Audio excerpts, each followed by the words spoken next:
Okay, welcome back to Chapter 11, and we are starting with Part D. So we are working on translating foreign subsidiary statements from foreign reporting currency to our Canadian currency. So, methods. One, we are translating their reporting currency to their functional currency, and that's if they're integrated. One, we're translating their reporting currency to our presentation currency, which is always Canadian dollars, and that's PCT.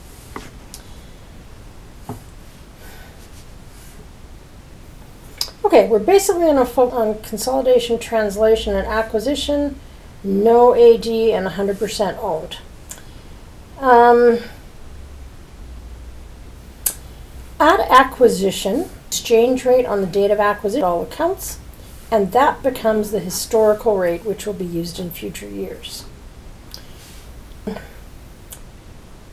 Note, never use an exchange rate older than the date of acquisition.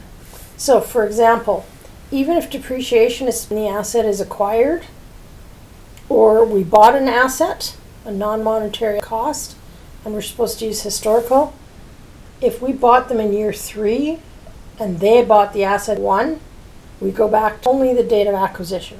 So put a little star beside that because you don't want to miss that. So let's go through an example. It's going to be in different pieces. Hope the video's kind of in some kind of logical break, but it may not be possible. Okay, so page 4. On December 31st, year 1, Starmont, that's us, a Canadian, acquired 100% of the common shares of Controlata, located in Estonia, at a cost of 2 million kroons. So that is the Estonian currency. The carrying amounts of Controlata's assets were equal to fair value. So we've got no acquisition differential. The exchange rate was 1 kroon to 0.128 Canadian dollars on this date. Record the entry for acquisition, and Starmont uses the equity method to account for its investment in Controlata, which will let us see some entries, but how the balance sheet works. So we want to Controlata's balance sheet and complete the consolidated balance sheet at the end of year 1. So that's acquisition. So to record the acquisition, investment in cash, 2 million times 0.128. So that's the date, the rate, on the date of acquisition. I just have to find my glasses. Give me a second. Oh, there they are. Okay, so the neat thing is, on the date of acquisition, the PCT equals the FCT method because the history equals the closing rate. So that's the only time that's going to happen. So notice all these rates, whether using PCT or FCT, are the same rates on the date of acquisition. So that's easy, and we can move on to where it gets a little more tricky.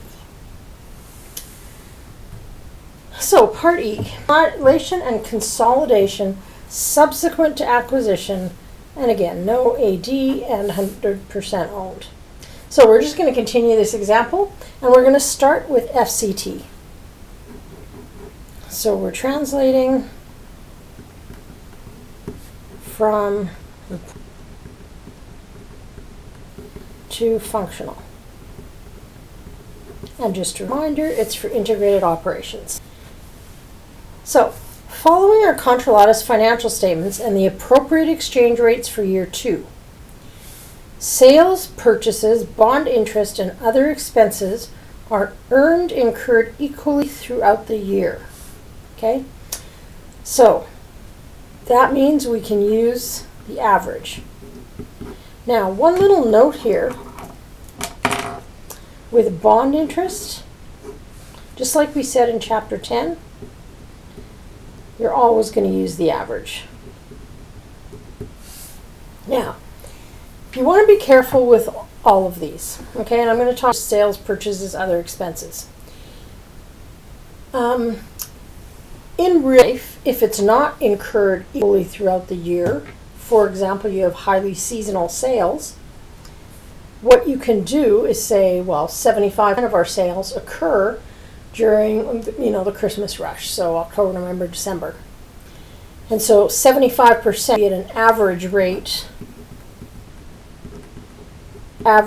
for October, November, and then 25% would be an average rate for the rest of the year. So you could break it down like that, okay? It could be all kinds of things. You could do a probability function, that kind of thing. You could get as complex as you wanted.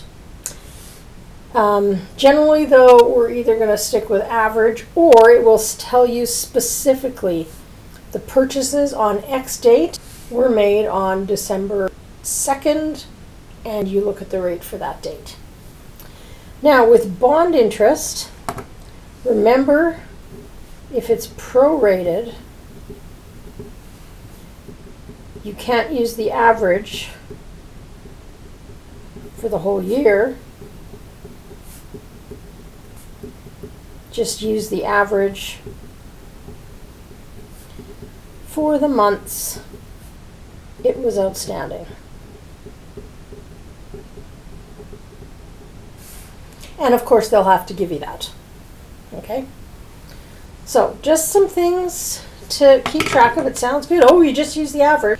But then little things like if it's prorated, we only sold our bonds halfway through the year, you're going to need an average for the last half of the year. Okay? Okay, assume we're going to use FCT because Contra Lata is integrated because its functional currency is the Canadian dollar. So, on page is the main piece of information. Here's Contra Lata's financial statements. And this should not be FAT. Every year I think I change this and I don't. It's FCT. And they've got everything in kroons. We're going to leave room for an exchange rate and then translate it into Canadian. Is what exchange rate do we use? Now, at the end of the question, or the bottom of the question, we've got different exchange rates. So we've got January 1st, year 1, December 31st, year 1, year 2, the average for year 2, date of purchase for inventory on hand at the end of year 2, and the date the dividends are declared and paid. And remember, it's declared that we're focusing on anyway, so it wouldn't matter if they weren't paid. So, one thing I always want you to do is look at this little table of exchange rates. And remember, you can't go before acquisition date. So, when was the acquisition date? November 31st, year 1. So, can we go back here? Nope, because it's before acquisition. So just cross it off. Okay, so what I want you to do is have page 3 handy. So the rules are on page 3. And just in case you're interested in doing this in Excel, the Excel file with blanks and answers is under class notes.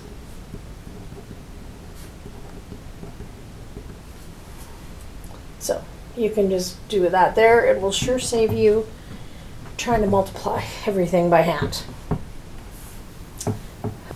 So what I want to do is go down here and, looking at your rules on page 3, figure out if it's going to be average, if it's going to be when the asset was acquired, if it's going to be historical, if it's going to be closing, what? Okay? So, looking at our little rules on page 3,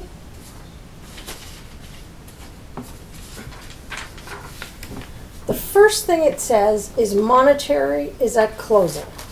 Pretty much everything else is at historical.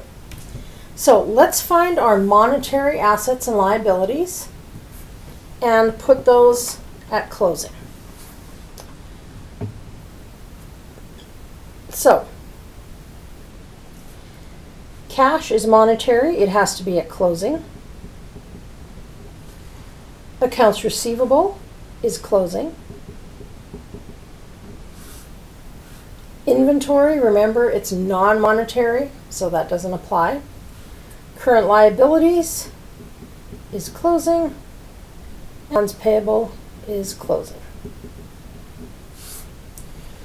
All the other ones are some kind of historical.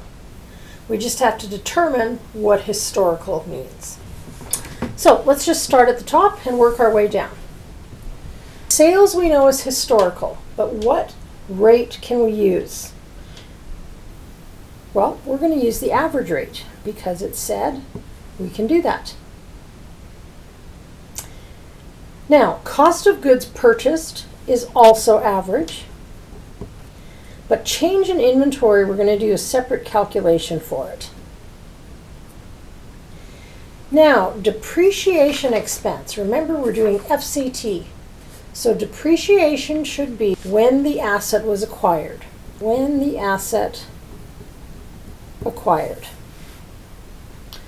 Bond interest expense, even if it didn't say it was average, it's going to be average. Interest expense doesn't need to say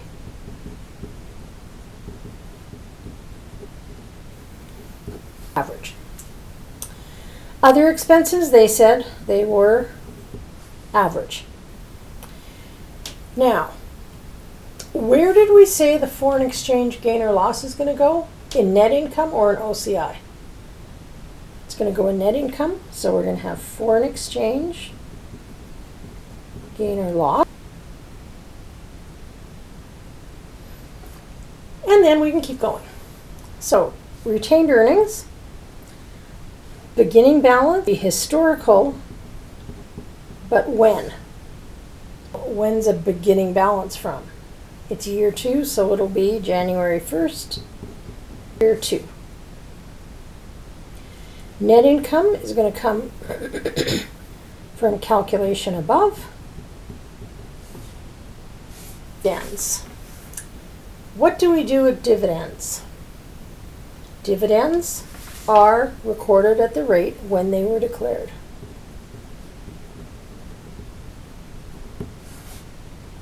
And then you calculate the ending balance. So now we go down here to the balance sheet. Inventory is historical. And did they tell us specifically which day it's on? They usually will. Date for purchase of inventory on hand at the end of year 2. So historical end year 2. Equipment. So it should be historical. So when we bought it, unless it goes before acquisition. Now, common shares. When do we do those? When they're issued. And retained earnings is a calculation from above.